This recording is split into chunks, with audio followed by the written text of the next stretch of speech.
Luto na po daw kami ni Chef. Ay, handa ko na yung mga gagamitin kanina. Mayroon na tayong bawang. Bawang puti. Sibuyas. Bawang mera. Patatas. Kentang.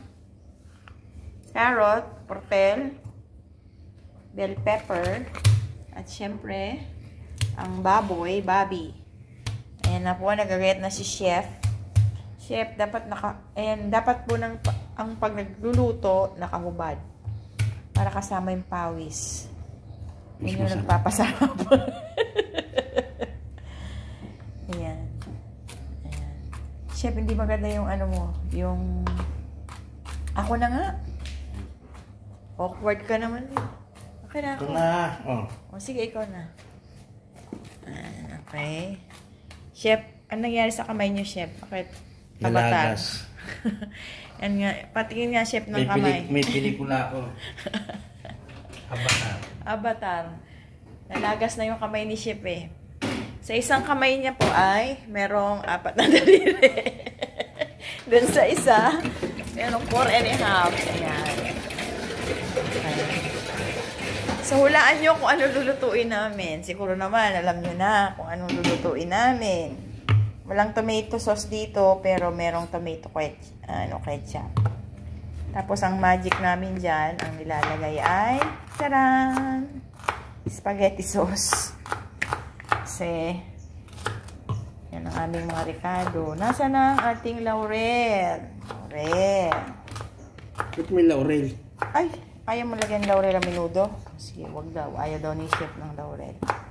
Masarap din yan type. Laurel. Sayang. Hindi, sama mo na. Tatay, masisira lang yan. Sama mo na. Ang tawag po sa sibuyas dito ay bawang mera. Tingnan nyo ang ganda ng kamay ni Chef. Avatar. Avatar. Avatar. Ayan. Kaliliit naman ang gayat. Lalaki. Ano ba to? Minudo o michado? Ikaw nag-diet yan, di ba? Ang lalaki.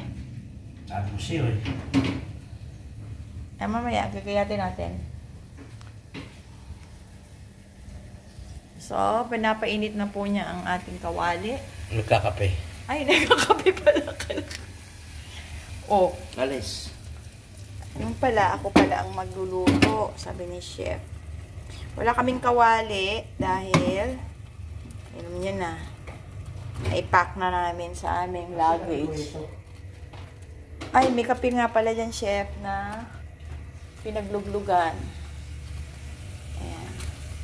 So, ang unang step ay painitin ang kaldero. Dahil wala tayong kawali, kaldero. Init na ang ating kawali. Lalagyan na natin ng mantika. So, yayamanin si Chef, kaya ang kanyang mantika ay sunflower oil. Para daw maganda ang luto. Dapat bulaklak. Okay. Chef, anong susunod? Pagkatapos ng mantika, bawang. Ihulog na ng bawang. Ikaw, iluluto. Okay. Siyempre, ang bawang ko ay dapat pinapapula-pula pa. Until golden brown. Huwag masyadong lakasan at mabibigla ang ano.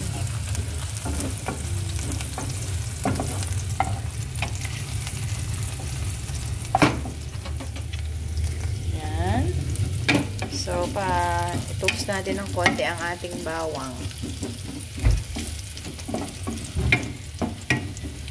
Siya, pinamagic mo eh. Ano ba yung siya? Hindi naman. Ano magic yun?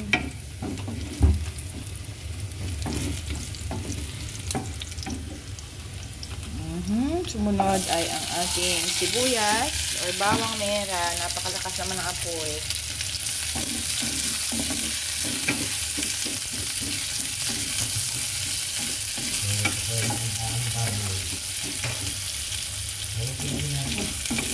Pwede na yun, ano pa yan eh. Hindi na, liliit yan eh. Hindi mo ba ito? Yes, mahal. Pangit mo humingo. O, hindi hiwain mo pa.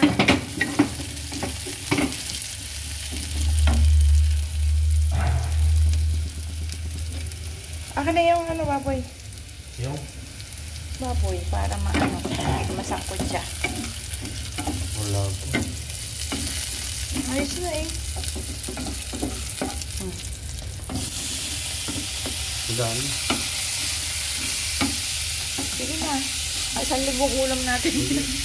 Andyan yung atay sa ilalim eh. Andyan. Ah, oo, nasa ref. Sa ref. Freezer yata.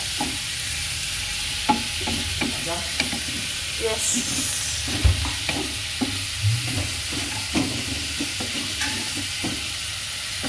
So, isasangkot siya natin ang ating babi. Tama na rin to, ha? Yan, may kasama tayong, bumili din tayo ng atay ng baboy. Napakamura ng atay ng baboy, 50 pesos lang, ano. Ay, 50 pesos lang isang kilo yung binili ko. Dami. Sangkot siya. Tatay patis. Sangkot siya natin. Hindi ako eh. Sangkot siya mo sa patis. Lagyan ng konting patis. Yan lang yun.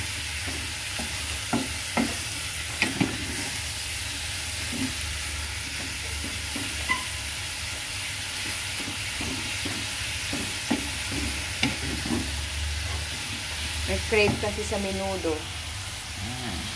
So, ayan. Hindi pa natin siya ilalagay ng likado. Sangkot siya muna natin siya. Tawag sa amin yan ay tangkot siya.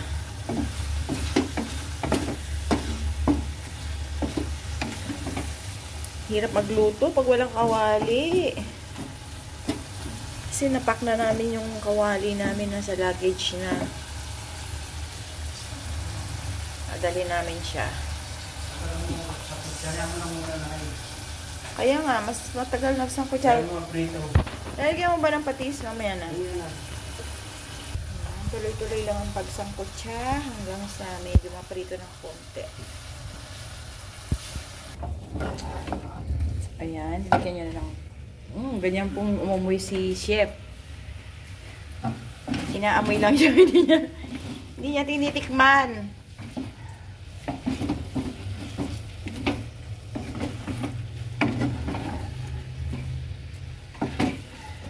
Ilalagay mo ba lahat yan, sauce? Wag na. Okay lang. Kalahati lang. So, minagic niya. Minagic na nga po. May sauce na. Ang dumi pala na ng ano natin. Masa siyang bolognese. Hmm? Hindi minudo ang putang na. Minudo yan mamaya. Minudo. Minagic na. Lagyan natin ng kaunting ketchup.